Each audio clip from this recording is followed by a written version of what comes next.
ఇతను చెప్పేది వాస్తవేనా, నిజమేనా?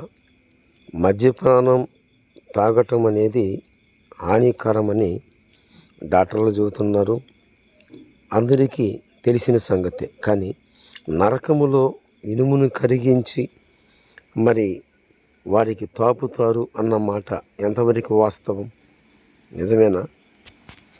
నరకములో ఉండేదే లావా, అంటే అగ్ని ఆరదు, పురుగు జావదు అని పరిశుద్ధ గ్రంథమైన బైబిల్ సాక్ష్యం ఇచ్చింది.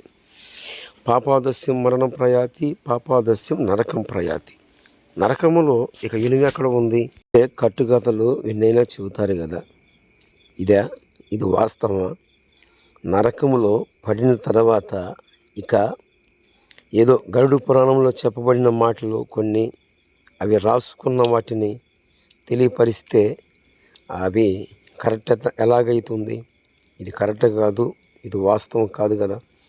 నరకములో అగ్ని ఆరదు, పురుగు జావదు. ఇది బైబిల్ ఇచ్చిన స్పష్టమైన స్టేట్మెంట్, స్పష్టంగా బైబిల్ ఇచ్చిన సాక్ష్యం. బైబిల్ స్టేట్మెంటు ఇక తిరుగులేని సత్యం.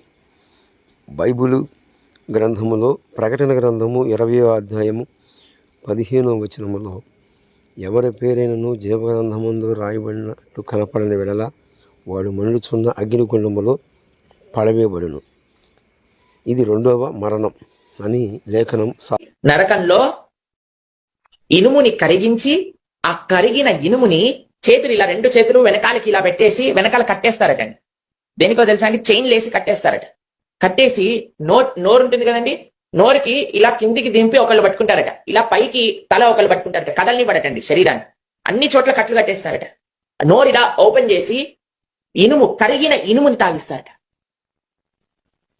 వేడి కరిగి ఇట్లా లావాలాగా పారుతుంది కదండి, దాన్ని తాగిస్తూ ఉంటారట.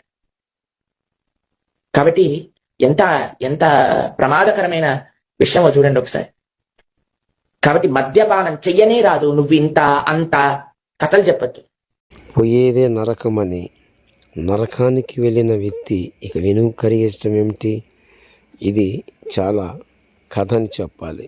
ఇలాంటి కథలు ఎన్నో